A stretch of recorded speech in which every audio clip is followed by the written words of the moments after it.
TheBlaze Radio Network. On demand.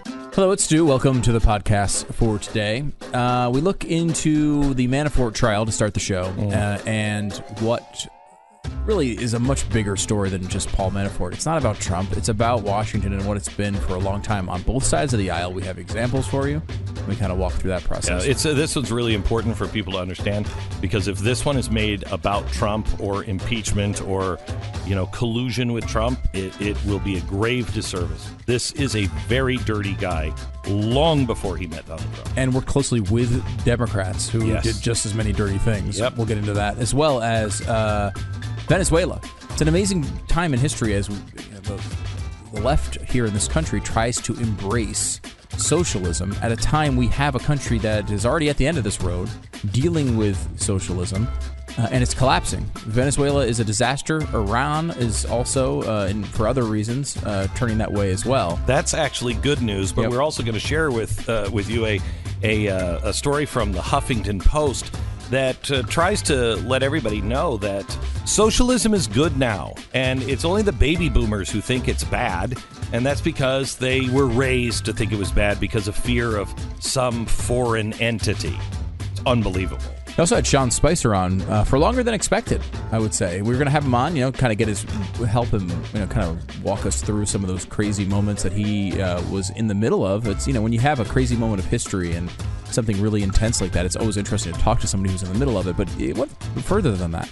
Yeah, I want to start documenting the times of our life and get from people what it felt like, what was happening in the eye of the tornado or the hurricane. And I was going to spend about 12 minutes with him. Ended up with 45-minute interview and inviting him to come down and spend a couple of hours. There's a lot to Sean Spicer, and it has very little to do with politics and has a lot to do with the experience that he just went through that I think a lot of us, if we haven't gone through, will go through. And finally, if you happen to be talking to someone about LGBTQI2AA, whatever that is, a joke. No, I'm saying there is a new acronym that solves these problems. Quilt bag. It's really good. And we'll tell you that's a real thing being pushed now, and I think it's actually better. I think it's an improvement. We'll get into that coming up on today's podcast. I'm still undecided. Glenn Beck. All right. Well, the first trial in Robert Mueller's Russia investigation is kicking off today. Today, they start picking the jury members for Paul Manafort. Paul Manafort, if you remember, was President Trump's former campaign chairman. He came in towards the very end, and then he was booted out. He was the first courtroom casualty in what feels like an investigation that has been going on since the 1700s. But there are three things that we have to talk about here on what's going on. The first is, what is Manafort being charged with? The second question is, what does Mueller hope to gain here? And the third one is, what is the real issue that everyone is going to miss? Okay, so let's start with number one. Manafort is being charged with bank and tax fraud. He has been a lobbyist and political consultant, I think, since the Jackson administration in 1830. He has worked with presidential campaigns, Gerald Ford, Ronald Reagan, George H.W. Bush, and Bob Dole. And he has also lobbied on behalf of, let's say, some not so questionable leaders. How's that? One of these leaders include the now deposed former president of the Ukraine. And that is where Manafort got caught up in the Mueller probe. Manafort has been really dirty and on the side of Russia in the Ukraine. The charges against Manafort allege that he made more than $60 million working in the Ukraine. Then he routed that cash through a shady bank in Cyprus and set up shell companies and disguised the money as loans received from these phony companies. Doing it this way helped him avoid U.S. taxes. Unfortunately, that's also highly illegal. So this is the case in a nutshell against him. So what does it have to do with President Trump? Nothing. That's one of the problems. you can make the case that this trial doesn't even belong to the Mueller investigation. Does catching some dirty lobbyist laundering money have anything to do with the Trump campaign and the Russian collusion? Well, no, absolutely not, unless Manafort, when he came on, helped or influenced and tried to get the GOP platform changed to make the sanctions go away on Russia. And it was a real shock to the GOP that was the only thing the Trump campaign asked for, was a change in the platform to go softer on Russia. Was that Manafort? Was Trump even involved? You have to assume that Manafort is found guilty because, he looks really, really guilty. He's been a bad guy long before he joined Donald Trump. Now, Mueller is probably hoping that Manafort's lips get loose during that time, but so far he hasn't said anything. If he has anything on the president, that's when he's going to get it, after he has been convicted. Manafort may actually have something Mueller can use against President Trump. I doubt it, but he might. But the real issue here is that I think a lot of people are going to miss what this trial is really all about. They're going to make this about Donald Trump and collusion and Russia. It isn't. This trial is about the dirty world of U.S. lobbying. This isn't a Republican or Democratic issue. This is a problem that crosses all aisles, all ideologies. There is real dirt in Washington, and people are getting very, very rich. And they're getting rich with money that comes from countries that really don't like us. They're all lining up together to feed at the same trough. U.S. political operatives are working in foreign countries, influencing their elections, and then they're back here at home working for different foreign countries to influence our own elections. It is out of control. And if the press has any kind of common sense, decency, and patriotism left in them, they will make sure that remains the real issue that comes to light in the Manafort trial. Glenn Beck. We have to take care of an argument here that Stu and I have been having for the last couple of days. We got a tweet in. It said, Glenn, my birthday is 9/18. How about an autographed copy of your new book? I'll post and boost the post that it's better than Bill O'Reilly's book, unless, of course, Bill sends me an autographed copy, in which case I'll declare his better. Now, you had me. It was your birthday, and the birthday on the day the book comes out. I'm thinking, we'll give him and Stu says no. No, that's stupid. You should not give him a book because it's his birthday on the same day your book is coming out. Well, I just thought it would be nice. Now, I am a little bit drawn in by the second part of his proposal, which is he will say our book is better than Bill O'Reilly's book. Right. Well, and he'll post it to his Twitter following. And that there's some real return there, unlike your socialist plan to just give him things for nothing. Benji, welcome to the program. How are you, Mr. Beck? Well, very good. Except we're torn. First of all, happy birthday soon. But Stu says that, you really have to work on it. And I see the not so thinly veiled threat here about what you're going to say about Bill O'Reilly's book, but there's not a chance Bill O'Reilly's going to send you a free book. Not a chance. Well, I'm a capitalist. You're a capitalist. I may only have 64 Twitter followers, but they would run through a wall for me, Beck. Right. So the 64. Wait a minute. The 64 Twitter followers would run through a wall for you. Really? Oh yeah. Absolutely. And you know how this would play out. If Bill outsells you, he would come out with his next book called Killing Beck's Book. Oh, I know. No, I know. You don't have to. Well, tell me a little bit about yourself, Benji. I'm a certified pharmacy technician and a preacher. I live in Kentucky. So there's not a whole lot of meat on the bone there, but that's who I am. Right. And you've been a subscriber to TheBlaze for a long time?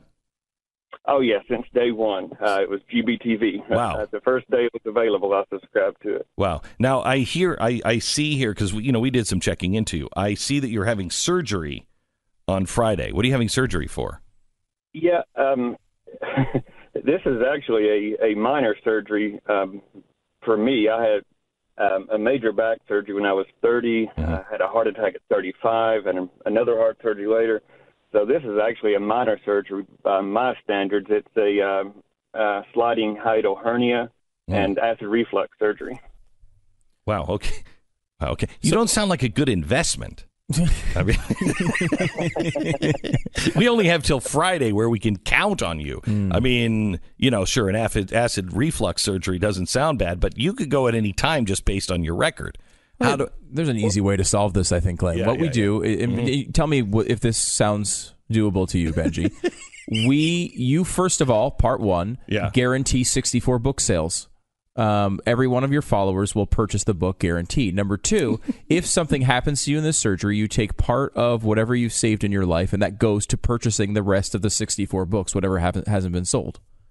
So if he dies, if he dies, then yes, the whatever inheritance was going to your kids or whatever goes to Glenn and his books. Yeah, I mean, you can run the statistics on it, but I would guarantee that. You'd guarantee that. You'd guarantee that.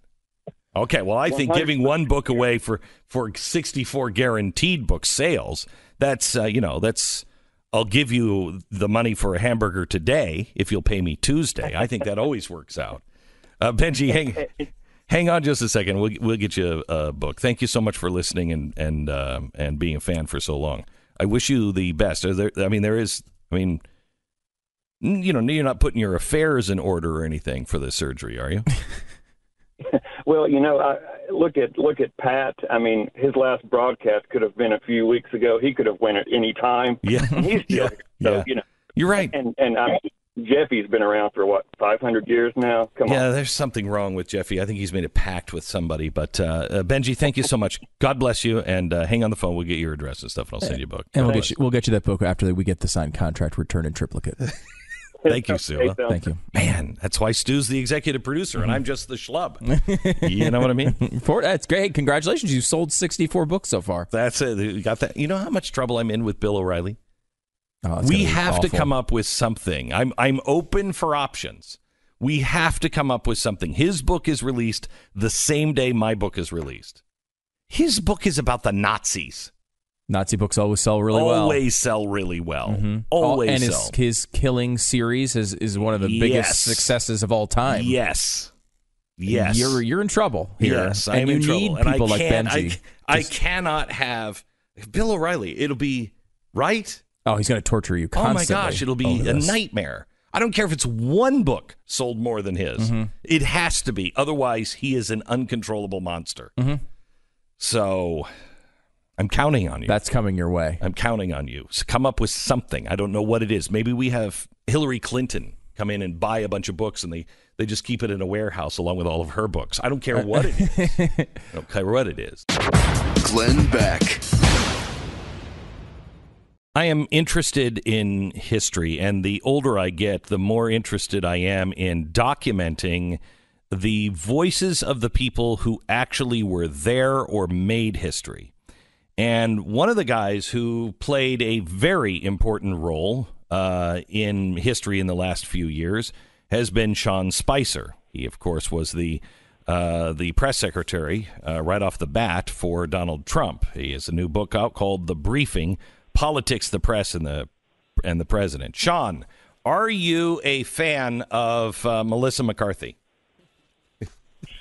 Good morning, Glenn. How are you? Yeah, sure. I am a fan. You are. She's a talented person that played a role, or several roles. Right. I actually thought it was very funny. I thought she was very, very funny, and kind of made you a little more likable in some ways, because it just kind of made the whole thing into, I don't know, something we could laugh about. Yeah, I'm not really sure what that means that we started. Okay, well let's the first one. There's definitely the first one was not only funny, but I think well deserved. I think and again, she's playing a role, so yeah, it's not like, but I think the subsequent ones started to get a little personal and mean. Which is a big boy. I can take it. It comes with the territory if you're going to take a job like that. Let's start on the one where you just said, the first one maybe was deserved. The explanation that you have in the book is fascinating to me about, the inaugural numbers and you trying to figure out what your role is. Give me a real quick synopsis of that and what happened. So here's literally the 60-second version, obviously the big ones in the book. But the first thing I think people have to understand is the mindset. We've constantly been under attack as conservatives in general. But secondly, just our ground game wasn't good enough. Our data wasn't good enough. We were never good enough as Hillary was, no matter what we did, no matter what we won, no matter what we accomplished. The night before the day of the inauguration, the press goes out and starts talking about how Martin Luther King's bust had been removed. Oops, not really. But then you can't unring that bell. So there's this mindset, and I think people need to understand that we are feeling under siege.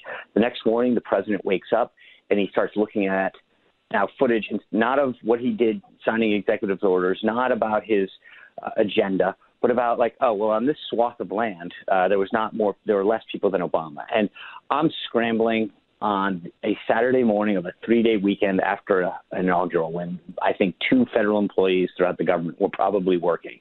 And I say that respectfully, but it's just my point is that we're trying to figure out how do we talk about that there actually was a ton of enthusiasm for this new president and his agenda. And I'm scrambling, trying to find out anyone who can tell me about web traffic or anything, and saying, okay, let's build a case that shows that this is petty. Who cares how many people were standing in a particular area? Let's actually talk about the fact that people were streaming it live. They were watching it in ways that they hadn't in the past. And yes, there was excitement and enthusiasm for this new president. And it was sort of like, one of those MacGyvers where you're trying to take a bunch of random things and build some kind of bomb. Yeah. Where you're and I was literally, and I write in the book, and I'm pretty, I think, straightforward, that this was a day that I wish I could do over again. But the goal wasn't to deceive or do anything like that, as a lot of people are. It was trying to say, this is ridiculous. Look at all of these other ways that people are showing their excitement or interest. So is the job of the press secretary, now in hindsight, is the job of the press secretary to defend the president and speak for the president, whether or not, that's true or not, to just speak for him? Or is it to say, look, here's where the, misperceptions are, or here's, let me answer this. But when he says something like that, you just say, the president speaks for himself. I can't speak to that matter. Which is it? Well, in many cases, I did say that, where I'd say, the tweet speaks for itself, or because, again, the question to your question is, what is the question? So, in other words, if somebody says, what does the president believe, then my job is to say the president believes or feels or what have you, the following. If they ask a fact of government, which is, has this been confirmed, or does 2 + 2 = 4, then my job is to say, yes, 2 + 2 = 4, or if it's not a true supposition, then to say that that's not true. But in the case of when the question revolves around what the president believes or what the president's views are on something, then it is strictly to basically say to the president privately, here's what they're asking, here's what I recommend, how do you think, here's my recommendation. He gives it back to you, and then ultimately, once the president or any principal for that matter makes a decision, you then say the individual believes or has the following views, full stop. Your job isn't to interpret. To say, they believe the following, although I don't agree with that. It's not about you. You're a spokesperson, not an interpreter. But they kind of want you to say, I don't agree with that, which that's not your job. That you should be fired if you say those things, right? Sure. And in particular, I spent a few years in the Bush administration doing trade work. And so I would get these things all the time. Sean, don't you believe that that's ridiculous, whatever? And I'm like, look, I serve different principles. And my job is to privately and give them the counsel that I think that I can share with them, advice, but ultimately it's to serve them. It's not like, who cares whether I work for somebody who didn't share the same views as someone else. That's by nature going to happen. Tell me about the day that the Steele dossier came out. Here you have a president and BuzzFeed releases something that says, about golden showers and all kinds of crazy stuff. And CNN calls you, Jake Tapper calls you. What was that day like? Take us through there. That day goes down probably as the day when I realized that the Rubicon had shifted, that it was now about it wasn't about solid journalism. It was really going to be a gotcha game. And I talk about this in the book. That basically I get this call from Tapper and he says, hey, look, give me a call. I want to run something by you. And I'm starting to go back and forth with him. Hey, he says, I'm on air. I'll call you later. Finally, just shy of 5 o'clock, he says, look, we got this thing that we've got this dossier that we're going to print. We're aware of it. And it makes these accusations against the president. And I'm saying, whoa, hold on, because the underlying document that they're talking about is classified. So in order for us to be able to refute it, we have to chase down this classified document, view it in a classified setting, and then be able to figure out what we can actually say based on whatever the contents were and what the inquiry specifically was. They're like, well, you have an hour. And so we are scurrying around. And one of the underlying things that it talks about, in the one particular case, talked about where Michael Cohen was in some place, and I called Michael, and I talk about this in the book, and I said, do you have a passport? And he's like, of course I do. I have it on me. And I said, okay, I need you to drive back to Trump Tower. And I didn't tell him why. And he's like, are you kidding me? As you know from being up there, traffic in New York is not exactly. Yeah, no, that's and not. So he comes back, and I open his passport. He's like, what are you doing? And I'm like, I want to see if you were out of the country at any point during this alleged area. And the answer was no. And I'm saying to BuzzFeed, CNN, you guys realize that like one of the charges here is completely refutable because I'm staring at the documentation that shows that he had never left the country during anywhere close to this time frame. And it was like, well, that's your response. And then they started making accusations about what we had been briefed in a classified briefing on, I think it was January 5th or 6th at Trump Tower. I sat in on that meeting. And I have these reporters telling me what was briefed. And I said, that's just simply not true. I sat in the meeting. I watched Jim Comey turn to the president-elect and say, Mr. President, can I speak with you privately? The conversation lasted 60 seconds. He didn't show him the document. And I know that because they made a point of saying the document at this time is not ready to be viewed. It's not done. So we're going to just give you a heads up as to the general nature of that there is a document out there. And Tappers and a bunch of these other guys are asserting that he was briefed on all these allegations and shown this document. It simply isn't true. And Glenn, here's the kicker. Since the book has come out, when Comey went on his book tour, he admits that he didn't brief him on the actual document. And Clapper says that Comey was the one who did it. And all of these guys fail to actually retract any part of their story because, well, it's not that's just not what they do. Sean, did you find anyone that was in the mainstream media that you thought, okay, I really disagree, or they come to the wrong conclusions on this or that, but they are truly trying to get to the truth? Yeah, you don't have to name them. But... Well, I mean, I do in the book, Glenn. I actually say that there are a bunch of these reporters, and I name like 10 of them, that I think I don't always agree with their stories. But every time I dealt with them, and sometimes it wasn't pleasant, believe me. But I always said, like, I thought about it after the fact in the current what the current environment is. I said, okay, let's just do this. I may not like their reporting. I may disagree with it, but it's a free country. And every time that we had a tough story, they came and said, this is what we're reporting. This is what we think happened based on these sources. We would like your side. And I thought to myself, okay, in fairness, that if they are actually being pros and saying, look, we were given this information, here's what we want your side, I at least had to give them some credit for at least doing due diligence. Sure. Because more and more reporters now go, we have 8 sources, we're running with the following. And it's like, wait a second, those are heavy allegations. Can we have some time to refute it? It's amazing to me these days what constitutes breaking news. It's anything that they get needs to be refuted or questioned within a 60-minute time frame. And in many instances, that's just not possible. They'll send you an email and say, Glenn, I emailed you an hour ago. We're going with the story. I mean, not that we talked to you, not that we contacted you. They fire off an email, and say, well, we sent you a note an hour ago. So in my case, many of the meetings that I went to were classified. You couldn't bring in electronic devices. So you get these notes, after you walk out, and you go, great, I have 10 minutes now to unpack this. And they're like, well, we're printing it. And you're going, what's the urgency of whatever? I mean, I get if there's a national security issue or something that's you're trying to beat out 8 people on a story that's moving.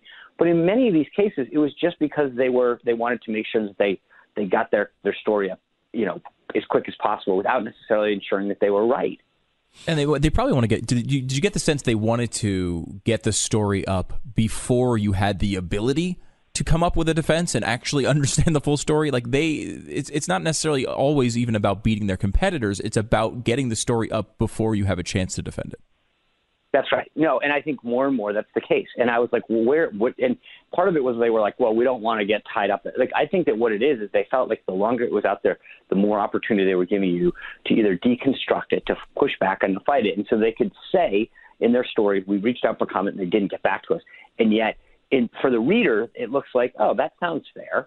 But to anyone on the inside who knows what's going on, you're like, literally, you gave me 60 minutes to unpack a really complicated issue and provide any kind of alternative set of scenarios or facts to say this is actually why this occurred. So in many cases, when you throw out an accusation, until you have time to talk to the people, to read the documents, to understand the policy at hand or where something stands in terms of the approval process, you can't just make a snap decision. You want to make sure you're getting it right. And so the press is like, well, guess what? You have 30 minutes, 60 minutes, whatever it is. And if you don't, we're going to publish it. Say that we asked for comment and you declined. Sean, do we have you to the bottom of the hour? Well, you have me as long as you want. Okay, great. So hang on the phone for just a second. We're talking to Sean Spicer, new book called The Briefing, Politics, the Press, and the President. Sean Spicer, the name of the book is The Briefing, Politics, the Press, and the President. I didn't exactly know how this interview was going to go, and Sean and I don't know each other.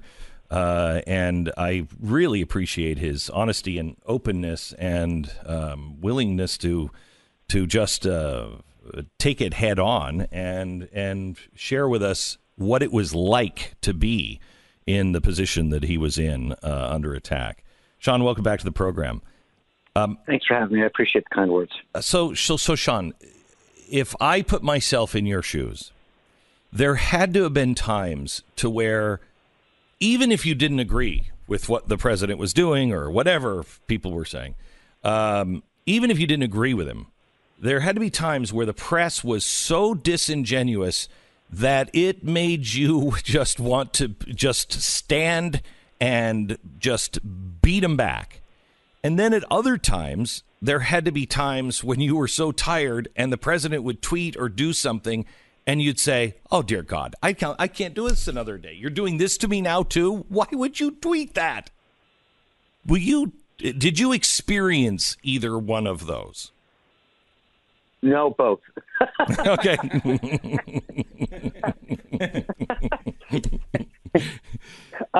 Look, and it was an adaptive period in my life, meaning that for all of my 25 years of doing this kind of stuff, my job was to basically say to the people that I served, okay, here's the strategy, here are the tactics, here's the message.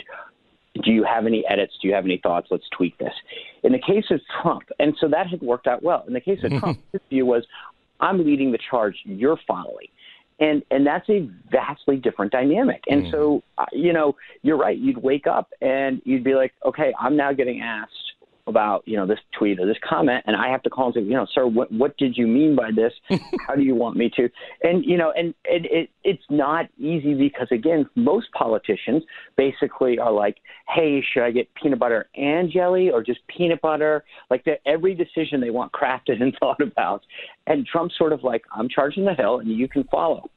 And as someone who spent a lifetime doing this, you realize that like the world that you used to live in and the way that you used to operate is not going to be the same.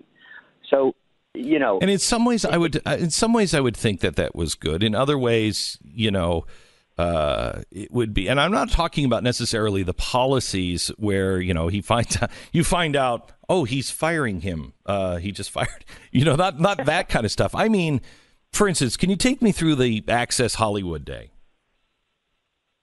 Yes, thank you for reliving that. I'm sorry. So I say, so here's the thing. And it's funny how, like, even now the little things get overlooked, but we're on our way to the St. Louis debate, which was on a Sunday. So it's Friday afternoon. I'm boarding a plane at Ronald Reagan Airport, and I'm on the phone with Jack Dorsey of Twitter. His digital team, my digital team, Twitter had just backed out of a deal because Hillary Clinton hadn't agreed to do the same kind of strategy buy thing that we're doing. I'm thinking, oh my God, this is going to be amazing. We're going to blow up Twitter for their bias, and it's going to continue to reveal how these folks are, favor the left, try to undermine the right. I've got them dead to rights. And I'm walking down the tarmac, getting on this plane, which was going to be the last plane to St. Louis that had availability. And I look down and I get a text from our chief of staff that says, I need to talk ASAP. And I'm like, you need to check your email. And I look down and there's a story that's now broken that says, there's this tape. And I'm like, I'm going into my communicator crisis mode. I'm like, okay, but you know what? Like, that's a he said, she said, we know, I'm just mentally trying to think, how do we immediately going to combat this thing? Mm-hmm. And then the next email goes, there's video. And I'm like, so I get on the phone with our chief of staff, and she's like, you need to get back to the RNC ASAP. And I was like, look, if I get off this plane, I don't make it to St. Louis. Like, and we can't do that. Like, my job is to help coordinate the thing. So I get on this plane with no Wi-Fi. Okay, hang on. I've got to take a break here. So I don't mean to stretch out the agony for you, but we'll pick it up there with Sean Spicer. The name of the book is The Briefing, Politics, the Press, and the President. And I'm going to be straight up with you.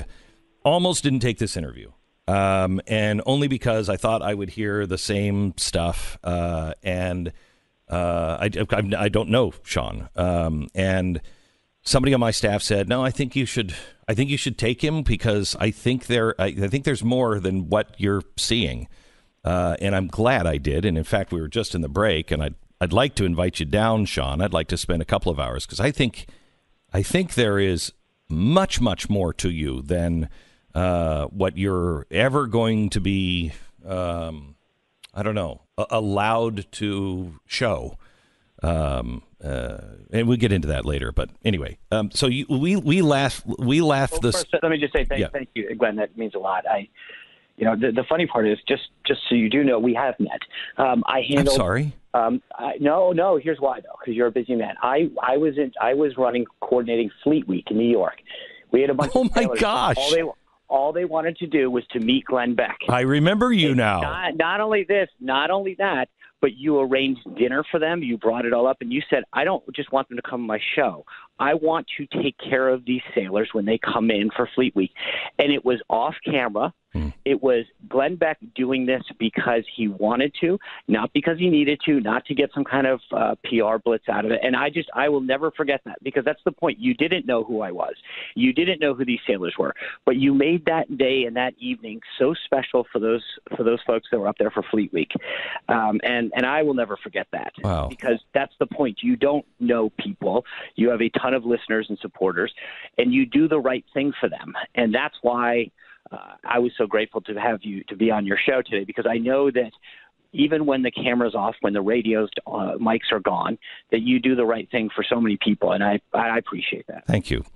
Okay. I'd like to ask you if you would come down and spend a couple of hours with me and do a different kind of interview, because I think you have a lot to share, and really none of it about Trump.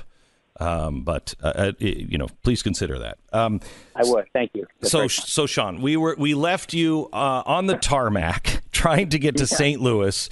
The Access Hollywood tape just broke, and you're told you got to come back. And you say, if I don't get on this plane, so you're now on a plane without Wi-Fi. Yeah, land in St. Louis, turn the phone back on, and it's literally like text message galore, email like, what's your comment on this? Is he dropping out? What's going to happen? And, I'm calling back. My job at that time was to help coordinate the logistics for the general election debates. And it is literally duct taping the organization together right then. It was, so-and-so's flight is no longer people were bailing like you wouldn't believe. Suddenly, a lot of people didn't get on planes, and they were like, I can't make it to St. Louis. Suddenly, my mother just got sick. And and you are in, that may be the biggest crisis situation I have faced as a communicator, save some of the stuff at the White House. And I'm thinking to myself, okay, if this is any other candidate, here's what you do. You get out there, you do this, you apologize. And what happened that weekend, and I write, I think, fairly extensively in the book about this. At one point, we're getting ready for the debate, and he's clearly on. And I'm thinking to myself, how do you do this? You've just been accused, not just accused of it, it's on video. And Bannon organizes this thing. He says, we're fighting back. And I'm like, well, what are you talking about? And no one, all of a sudden, they're like, there's a press conference about to start. And I'm like, with who? They're like, Trump. And I'm like, we're 20 or whatever an hour before a debate. What do you mean we're having a press conference? He's like, yeah, Bannon brought all of the Clinton accusers to the debate secretly, and then they're going to speak, and then he's going to sit them in the debate. I'm going, oh my God, what is going on here? And it was just another example of Trump fighting back in a way that I've never, and people can agree with him or disagree with him, but if you just stop for a second and analyze how he has plowed through some of these events in ways that I would never have recommended to any client. It's mind-boggling to me, because if someone said to me today, I saw Trump do this, I'm going to do the same thing, I would literally just stop and try to restrain them and say, please don't do this, because I don't think anyone else can get away with it. I don't think so either. It is not some kind of tactic that people can adapt to. He truly is a unique candidate and now president. Yeah, it's just him. That's the way he is. And you can't copy it. That's right. So, Sean, you started the interview saying, you didn't like the personal attacks from SNL. At first, it was funny, and then it started getting very personal. In your book, you talk a little bit about how you were working late at night at the most secure place on earth, but your family wasn't. Tell me about what your family went through. Well, someone put my house up for sale one day. My wife calls me and says, hey, I just got to give you a heads up. One of the neighbors called. Apparently our house is now listed for sale on Zillow. And I'm like, I go, well, how much are they asking? before we discuss this. And they had sort of, let's just put it, not highlighted the positive aspects of living in our house, as opposed to, it was very focused on the current occupant being me. Yeah. And what made it difficult, Glenn, is I don't think I ever anticipated the level of scrutiny and intensity that I would get. But my wife and my kids, that's another thing. And I still think that today, where I watch some of the things that happen to other people's families and say, look, I don't think it's right, some of the attacks that I get, but I've kind of put myself in that role. You, as a host, put yourself out there. But when someone starts going after your kids or your family, or making threats against them, or driving by our house and making, it's like that's where I think you cross a line. I tell people all the time, I get the question, did you feel safe? And I'm like, listen, my office is 25 feet from the Oval Office. If you can get to me, we have a big problem. Right. But you can, but my wife and my kids are just hanging out there in public, and they didn't ask for this. And that's where I was worried, because I'd leave at just after 5 in the morning, get home sometimes as late as 10 or 11 o'clock. And it's amazing. This is not a pity party. I'm not, but the amount of stuff that we had to do lifestyle wise to adapt to this job, the amount of money that we put into security and other stuff was ridiculous. I thought, okay, I'm serving my country. This is great. And now, I've got people running around saying, okay, you need to remove these bushes because people could hide behind them. You need to put this kind of security. And it's like, are you kidding? This is what I'm doing to serve my country? Right. So, Sean, I don't know if you can vocalize this yet, but the media is media history. The elites that are the ones who write history. They're not going to let you back into polite society. No matter what you do, you come on an award show and you mock yourself. It doesn't matter. They're not going to let you in to polite society again, if you will. They're going to punish you, for being the mouth and the face of Donald Trump. How do you view that? How are you dealing with that? A, I think you're right. B, I don't care. I know what I believe. I know why. Hang on just a sec. Wait. I say that a lot too. So I understand. I understand the real feeling behind that, because I say that too, and I don't. But you do. There is a part of you that really does. Yeah, you're right, in the sense that I don't like when I meet a group of people and people they assume very negative things about me or ascribe traits that in my worst dreams I would wish were never said. It hurts. There is no question. But at the end of the day, Glenn, I look at this and say, here's the thing. I'm going to live my life. If I can say that I've been a good person, that I've treated people well, that I know who I am, and because I get your point, which is that we care, but we say we don't. But I don't know how, and I'm still new at this, if you will, right? All of this happened. I toiled in obscurity as a strategist for 25 years, but I do not appreciate people thinking that I am a bad person. Okay. But I don't know how else to deal with it. And you probably could give me some good advice, because there are people out there in the elite on the left that control so much that, literally, a woman last night in the hotel who is a fairly high up executive saw me checking in, walked over and just said, "I can't believe you would ever work for a man like that. It doesn't say much about you." And I was like, that to me is very hurtful. Like, excuse me, I'm serving my country. This man was elected president of the United States. And for you to walk up and say, because I did that job, I am therefore a bad person, is not something that I want to hear, that I like hearing. And what does it say about her, that with only the information that she has from the media and public, that she felt she had the right to judge you? That's what I don't get. And the funny thing is, clearly she was coming from the left. And I'm thinking to myself, I don't like a lot of things that some Democrats do, but I don't hold every supporter responsible for every bad act that every elected Democrat does. It's amazing to me. But to get back to the nut of your question, I just don't know how else to operate, which is the way I look at the world right now is when I walk down the street, half of the people probably don't like me. I don't know I wrote the book for a reason. Part of it was I was tired of going out and listening to people tell me what I felt because they had read some story in Politico. And I thought, you know what? Screw it.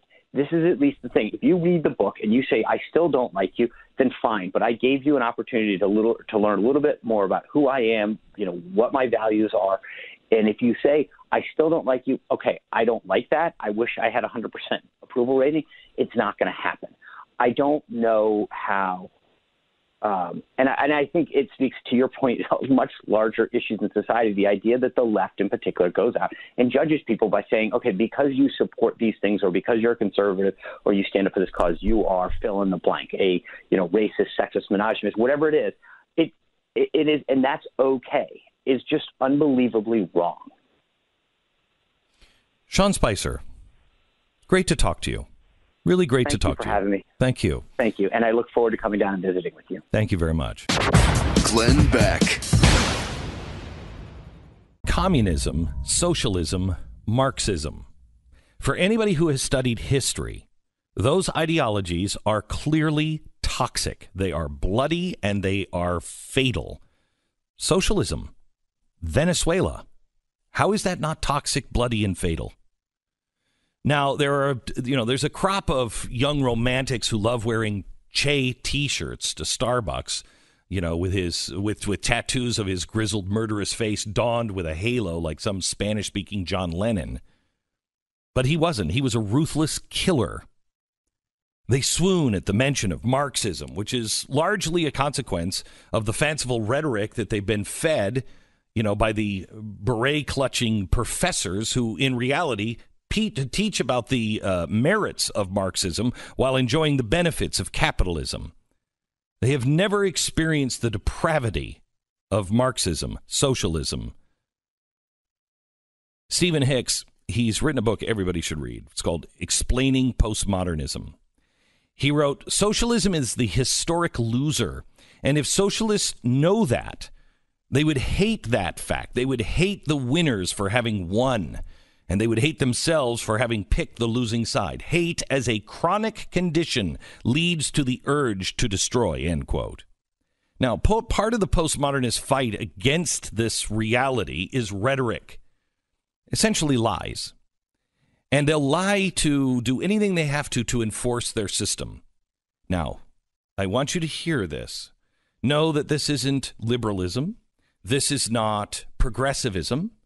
This is postmodernism, and it is extremely important that you understand because of what postmodernist goals are, which is complete destruction of the system that created the West, which is reason and enlightenment and science, clear thinking, truth. Okay, so this comes from Huffington Post. Now listen to this. Relax, boomers. Socialism is good now. That's the headline. In this story, they use the strategic lying devices as a way to coax people into believing the sickening lie, the false idea that socialism is somehow good.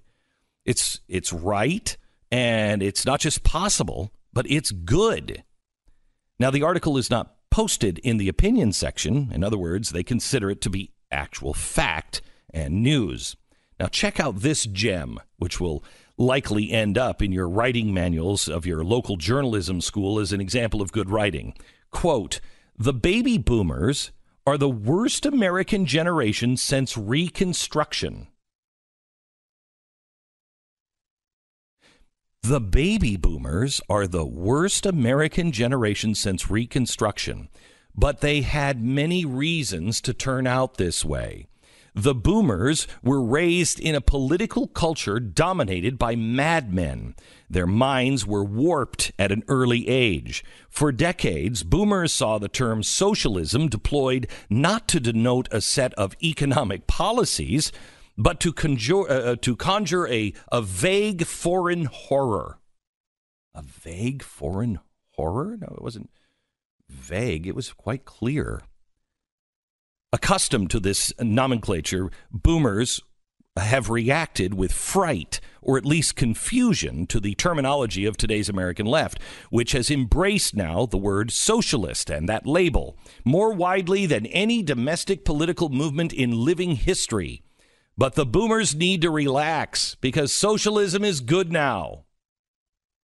Now, what follows is a puzzling, nearly unintelligible rant about the merits of socialism. And the good part of me wants to sit down with this author and sit down and have dinner and chat about all of this until we come to some sort of understanding. But then I think, and I don't know if this is a worse part of me, but mostly I just want to buy this person a ticket for a vacation in Venezuela. Glenn Beck. The best of the Glenn Beck Program. Glenn Beck. The best of the Glenn Beck Program.